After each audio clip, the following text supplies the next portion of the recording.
പ്രിയപ്പെട്ട പ്രേക്ഷകരെ, ഈ മണിക്കൂറിൽ ഹലോ മലയാളത്തിനൊപ്പം തന്നെ ഒരു അതിഥി കൂടി ചേരുന്നുണ്ട്. അതിഥി മറ്റാരുമല്ല, മലങ്കര ഓർത്തഡോക്സ് സഭയുടെ മാധ്യമ വിഭാഗം തലവനും കോട്ടയം ഭദ്രസന മെത്രോപൊലിത്തയുമായ ഡോക്ടർ യുഹാനോൻ മാർ ദിയോസ്കോറസ് മെത്രോപൊലിത്തയാണ്.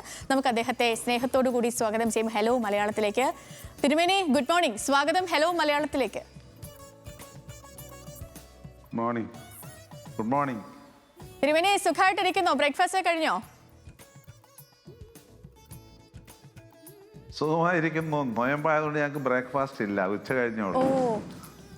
ഓക്കെ.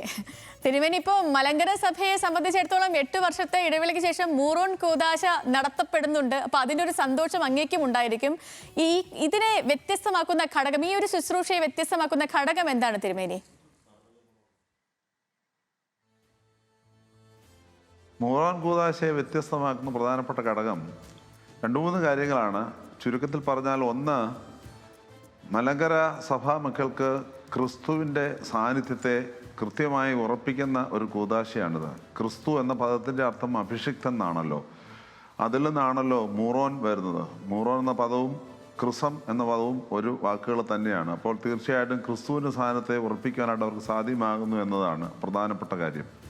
രണ്ടാമത്തെ കാര്യം, സഭയിലും സഭാമക്കളുടെ ഇടയിലും പരിശുദ്ധാത്മ ചൈതന്യം നിറഞ്ഞു നിൽക്കുന്നു എന്ന ഒരു ഓർമ്മപ്പെടുത്തൽ ഇവിടെയുണ്ട്.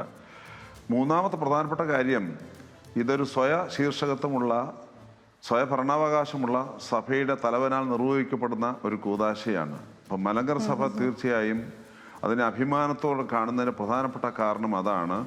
മറ്റുള്ള ആരുടെയും മേൽക്കോയ്മയില്ലാതെ മലങ്കര സഭ സാർവത്രിക സഭയോട് ചേർന്ന് നിന്ന് തന്നെ ഒരു ദേശീയ സഭയായി നിലകൊണ്ട് ഇതിൻ്റെ ഉള്ളിൽ തന്നെ സഭയുടെ ഐഡൻറ്റിറ്റിയുടെ പ്രതീകമായ വിശുദ്ധ മൂറോൻ കൂദാശ സഭയുടെ തലവനാൽ പരിശുദ്ധ എപ്പിസ്കോപ്പൽ സിനോദോസിൻ്റെ സഹകരണത്തോടുകൂടി നടത്തിയെടുക്കുവാനായിട്ട് ഇടയാകുന്നു എന്നത് സന്തോഷകരമാണ്. അങ്ങനെ 150 വർഷം പൂർത്തിയാവുകയാണ്. ഇത് 11ാമത്തെ മൂറോൻ കൂദാശയാണ്. 150 വർഷമാവുകയും ചെയ്യുന്നു.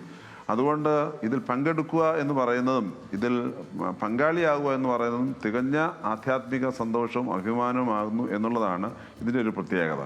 യെസ് തിരുമേനി, ഇപ്പം അങ്ങ് തന്നെ പറഞ്ഞായിരുന്നു, ഇപ്പം ഈ സഭകളുടെ സ്വയം ശീർഷകത്വത്തിൽ അഥവാ സ്വയം ഭരണാവകാശത്തിൽ മൂറോൻ ശുശ്രൂഷയുടെ സ്ഥാനം എത്രത്തോളം പ്രധാനമാണ് എന്ന്. അപ്പം അതുകൊണ്ട് തന്നെ അതിന് എത്ര കണ്ട് പ്രാധാന്യമുണ്ട് തിരുമേനി?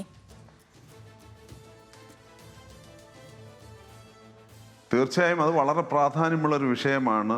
സഭകളുടെ തലവന്മാർക്ക് മാത്രം ചെയ്യാവുന്ന ഒന്നാണ്. അതുകൊണ്ടാണ് മലങ്കര ഓർത്തഡോക്സ് സുറിയാനി സഭ ഒന്നുകിൽ 10 വർഷമോ അല്ലെങ്കിൽ 15 വർഷമോ ഇടവിട്ടോ, അതല്ലെങ്കിൽ സഭയ്ക്ക് മൂറോൻ ശേഖരം തീരുമ്പോഴോ ഈ കൂദാശ നിർവഹിക്കുന്നത്. സഭകളുടെ തലവന്മാർക്ക് മാത്രം ചെയ്യാവുന്ന ഒന്നാണ്. അതായത് സ്വയഭരണാവകാശമുള്ള സഭയുടെ തലവന്മാർ മാത്രം ചെയ്യുന്ന ഒരു കൂദാശയാണ് ഇത്. അതല്ലാതെ മറ്റാരുടെയും കീഴിൽ നിൽക്കുന്നവർക്ക് അത് ചെയ്യാനുള്ള അവകാശം ഇല്ല. ഇത് മലങ്കര സഭയെ സംബന്ധിച്ച് അഭിമാനകരമായ ഒരു വിഷയമാണ്. ഓക്കെ, വ്യക്തമാണ് തിരുമേനി. ഇപ്പം ഈ സഭാ തർക്കത്തിൽ കോടതിയുടെ ഒരു നിർണായക ഉത്തരവ് വന്ന ഒരു പശ്ചാത്തലം കൂടിയുണ്ട് നമ്മൾ ഈ സംസാരിക്കുന്നതിൽ. 6 പള്ളികൾ സർക്കാർ ഏറ്റെടുത്ത് നൽകേണ്ടതില്ല എന്നാണ് ഹൈക്കോടതിയുടെ ഉത്തരവ്. ഈ ഒരു വിധിയെ എങ്ങനെയാണ് ഓർത്തഡോക്സ് സഭ വിലയിരുത്തുന്നത്? 6 പള്ളികൾ സർക്കാർ ഏറ്റെടുത്ത് നൽകേണ്ടതില്ല എന്നതിന് ഓർത്തഡോക്സ് സഭയ്ക്ക് അതിനകത്ത് വിഷമങ്ങളോ പ്രയാസങ്ങളോ ഇല്ല. കാരണം ഹൈക്കോടതിയിൽ നിന്ന് വന്നിരിക്കുന്ന വിധി 300 പേജുള്ള ഒരു വിധിന്യായമാണ്. അതിനകത്ത് കൃത്യമായ ചില കാര്യങ്ങൾ പറയുന്നുണ്ട്. സഭയുടെ സത്താപരമായ ചില വിഷയങ്ങളുണ്ട്. അതെല്ലാം ഹൈക്കോടതി കൃത്യമായി അരക്കിട്ട് ഉറപ്പിച്ചിട്ടുണ്ട്. 1934 കോൺസ്റ്റിറ്റ്യൂഷൻ അനുസരിച്ച് ദേവാലയങ്ങളെല്ലാം പോകണമെന്നും സഭയുടെ ഭരണ സംവിധാനം ഈ കോൺസ്റ്റിറ്റ്യൂഷൻ അനുസരിച്ചായിരിക്കണമെന്നും ബഹുമാനപ്പെട്ട സുപ്രീം കോടതി പുറപ്പെടുവിച്ചിരിക്കുന്ന വിധികൾക്കനുസരിച്ച് കാര്യങ്ങൾ നിർവഹിക്കണമെന്നും കൃത്യമായി പറയുന്നുണ്ട്. അതുകൊണ്ട് സഭയെ സംബന്ധിച്ച് ഇത് വിഷമമുള്ള ഒരു കാര്യമല്ല എന്നുള്ള കാര്യം സ്നേഹപൂർവ്വം അറിയിക്കട്ടെ. ഡിവിഷൻ ബെഞ്ചിൻ്റെ വിധിയെ റദ്ദ് ചെയ്തു എന്നുള്ള ഒരു വാർത്തയെ മാത്രം പിടിച്ച് ഓർത്തഡോക്സ് സഭയ്ക്ക് അടിയേറ്റു എന്ന് പറയുന്ന ആ വാദം ശരിയല്ല എന്നുള്ളതാണ് ഞങ്ങൾക്ക് ഇതിനെക്കുറിച്ച് പറയാനുള്ളത്. 300 പേജുള്ള വിധിന്യായം വായിക്കുമ്പോൾ മാത്രമാണ് അതിനകത്ത് കണ്ടന്റിൽ എഴുതിയിരിക്കുന്ന കാര്യങ്ങൾ കൂടുതലല്ല 99% മലങ്കര ഓർത്തഡോക്സ് സുറിയാനി സഭയ്ക്ക് അനുകൂലമായ ഒരു വിധിന്യായമാകുന്നു അത് എന്നുള്ളത്. അതുകൊണ്ട് സഭയ്ക്ക് അതിൽ വിഷമിക്കേണ്ട കാര്യമില്ല എന്നുള്ളതാണ് സഭ ഉറച്ചു വിശ്വസിക്കുന്നത്. ഓക്കെ തിരുമേനി, ഇപ്പം ഈ വിധിക്ക് പിന്നാലെ യാക്കോബായ സഭ അധ്യക്ഷൻ ഒരു ചർച്ചയാണ് ഇതിന് പരിഹാരം എന്ന രീതിയിൽ പറഞ്ഞിരുന്നു. ഓർത്തഡോക്സ് സഭ നിലവിലൊരു ചർച്ചയ്ക്ക് തയ്യാറാണോ?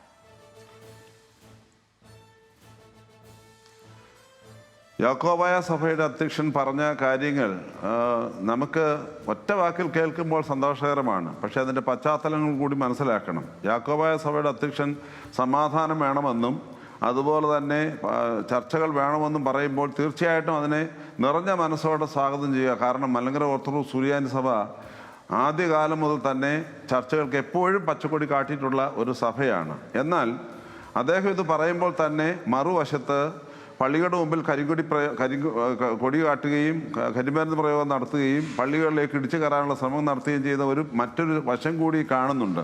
അപ്പോൾ ഇതിൻ്റെയൊക്കെ പിന്നിലെ ആത്മാർത്ഥത എന്തുമാത്രം ഉണ്ട് എന്നുള്ളതാണ് നമുക്ക് മനസ്സിലാകാനായിട്ട് പ്രയാസമുള്ളത്.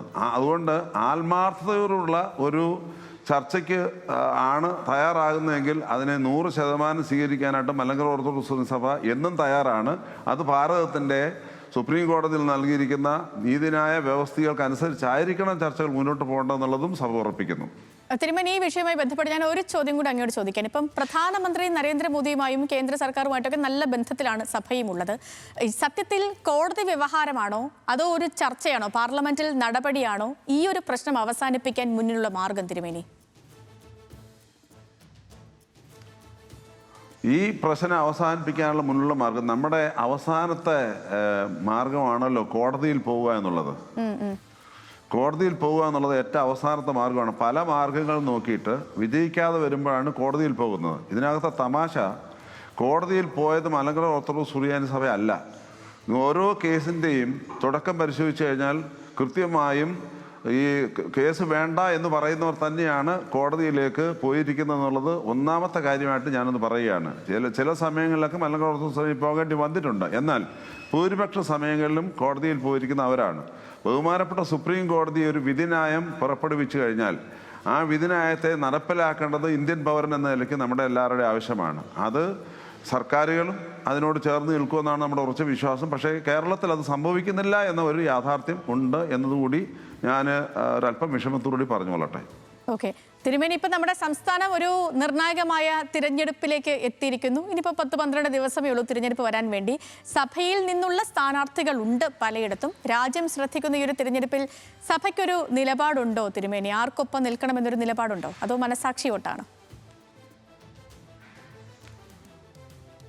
സഭ ഒരിക്കലും വിശ്വാസികളോട് നിങ്ങൾ ഇന്ന ആളുകൾക്ക് വോട്ട് ചെയ്യണമെന്ന് പറഞ്ഞ ഒരു പാരമ്പര്യം മലങ്കര ഓർത്തഡോക്സ് സഭയ്ക്കില്ല.